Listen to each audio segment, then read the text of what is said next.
l'Afrique a besoin de moderniser son agriculture, l'Afrique a transformer son agriculture, l'Afrique a besoin de nourrir sa population, les Africains doivent pouvoir sortir de la pauvreté.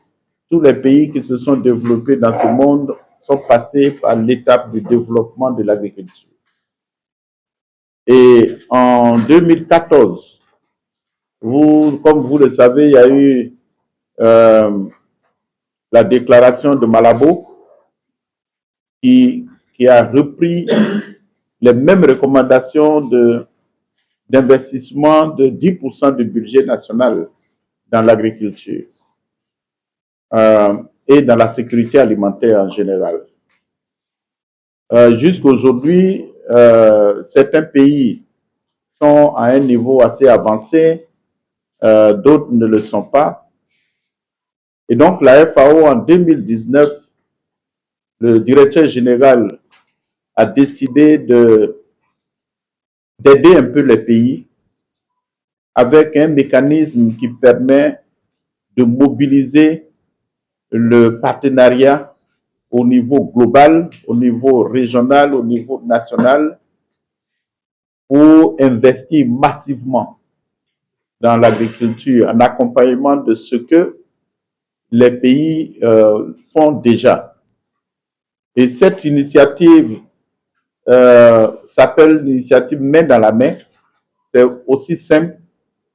Il faut qu'on travaille les mains dans la main pour qu'on puisse avancer en tant que partenaire et que chacun puisse contribuer en se basant sur son avantage comparatif. Et donc, cette initiative a été présentée au pays. Au niveau africain, nous avons déjà 36 pays qui ont adhéré à l'initiative. Au niveau Afrique de l'Ouest et Sahel, nous avons 12 pays qui ont adhéré à l'initiative.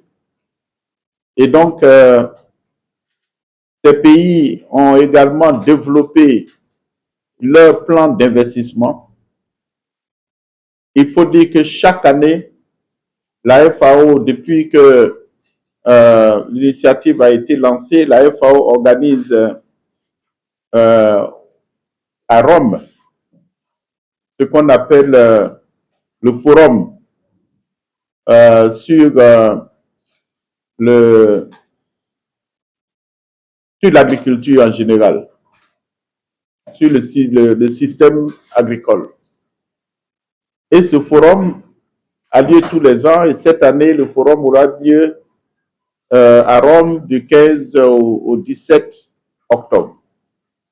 Et pendant ce forum, tous les pays qui sont membres de l'initiative viennent à Rome pour présenter leur plan d'investissement pour tous ceux qui sont intéressés par investir dans les différents pays. Alors, donc, comme j'ai dit tout à l'heure, ce plan est développé au niveau des pays. Mais nous avons développé également un plan au niveau sous-régional, au niveau Sahel. Et comme vous savez, les pays du Sahel ont un problème particulier par rapport à tous les autres pays. Nous sommes au Sahel, nous connaissons les problèmes que nous avons. Et ce problème s'appelle le manque d'eau. Ce problème s'appelle la dégradation des terres, la dégradation, la diminution de la biodiversité, de la foresterie, etc. Alors, et donc, le fait que le rendement des cultures soit bas, etc., etc.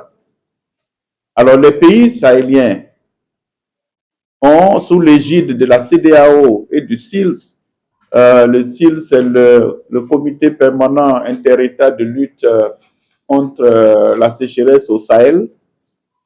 C'est une organisation qui a 13 pays membres et beaucoup de nos pays au niveau de l'Afrique de l'Ouest et même une partie de l'Afrique centrale sont membres du SILS. Alors, sous l'égide donc de la CEDEAO et du SILS, ces pays ont décidé que leur priorité numéro 1 dans le cadre de la mise en œuvre de l'initiative Main dans la main au Sahel sera l'irrigation. Donc, vous êtes d'accord avec moi que sans eau, on ne peut pas faire l'agriculture. Sans eau, on ne peut pas faire l'irrigation, l'élevage. Sans eau, on ne peut pas faire la pisciculture. Tout ce que nous couvrons au niveau de la FAO, on a besoin de l'eau d'abord. Et donc, les pays ont trouvé que leur priorité numéro 1, c'est de l'eau. Et donc, ils ont fait des plans avec la contribution de la FAO et d'autres partenaires. Ils ont développé leur plan d'investissement au niveau de l'irrigation. Et donc, les plans ont été présentés l'année dernière. Cette année, ils ont amélioré encore, ils vont présenter. Certains des pays ont déjà même trouvé des financements déjà pour faire la mise en œuvre. Mais il est question pour nous, au niveau de la FAO, comme je dis, sous l'égide de la CEDEAO, et la CEDEAO, c'est-à-dire le commissaire chargé des affaires économiques et de l'agriculture, la commissaire, malheureusement, qui n'a pas pu se joindre à nous actuellement. Alors, donc, il est important pour nous qu'on prenne cette initiative du Sahel pour en faire la promotion. Pour en faire la promotion pour que nous ayons davantage l'adhésion des pays, pour que les pays s'en approprient. Parce que quand on parle d'investissement, le premier investissement, ça va être d'abord les pays. Et ceux qui interviennent, généralement, c'est les banques de développement, comme la Banque mondiale, comme le FIDA, la Banque islamique, la BADEA, etc., la Banque européenne d'investissement. Toutes ces banques-là, c'est des banques qui font des prêts au gouvernement. Et c'est les gouvernements qui vont prendre des prêts. Mais il faut dire que les banques aussi ne donnent pas des prêts n'importe comment. Elles ont leur stratégie. Et donc, il faut également aller les rencontrer pour leur dire, voilà la première priorité des États pour lesquels vous êtes là. Parce que ces banques sont là pour nos États. Et donc, pouvoir également à leur niveau, qu'est-ce qui est disponible en termes de stratégie de ces banques-là avec les pays et comment est-ce qu'ils peuvent avoir une oreille attentive pour pouvoir aider ces pays à accomplir leurs priorités et à faire des financements dont ils ont besoin. Donc, il était important que la mission puisse rencontrer non seulement les pays, mais les gouvernements, mais rencontrer également les banques de développement pour leur expliquer l'initiative pour ceux qui ne sont pas encore vraiment au parfum de ce que l'initiative fait. En troisième position, il faut dire que le développement de l'agriculture se fait, c'est vrai, par les gouvernements, etc. Mais aujourd'hui, il faut dire que c'est important que le secteur privé africain puisse vraiment jouer son rôle qu'il faut pour pousser, pour booster l'investissement au niveau de l'agriculture. Nous avons des jeunes gens, des jeunes filles, et même les moins jeunes aujourd'hui, dans nos différents pays, qui sont en train d'innover, qui sont en train de prendre le risque d'intervenir et d'investir dans l'agriculture. Il y a également des compagnies privées, des grandes compagnies privées qui sont là et qui cherchent des opportunités d'investissement. Donc, nous sommes allés rencontrer le secteur privé au niveau des chambres de commerce, etc., pour pouvoir leur expliquer l'initiative et puis voir ce qu'ils font, qu'est-ce qui peut intéresser les membres, c'est-à-dire le privé et tout ça, et comment est-ce que le privé peut travailler désormais avec nous pour que l'initiative puisse vraiment jouer le rôle que cela doit jouer. Alors, vous êtes en train de vous poser la question, mais cette initiative consiste même à faire quoi? C'est quoi cette initiative? J'ai dit que c'était main dans la main, c'est-à-dire basé sur le partenariat et sur l'investissement massif. Mais le partenariat et l'investissement massif, c'est pour qu'on puisse y arriver, il faut qu'on ait des approches. Et comme vous savez, généralement dans nos pays, les ministères dans le choix des régions ou des sites d'investissement, et ça se passe dans beaucoup de pays. Hein.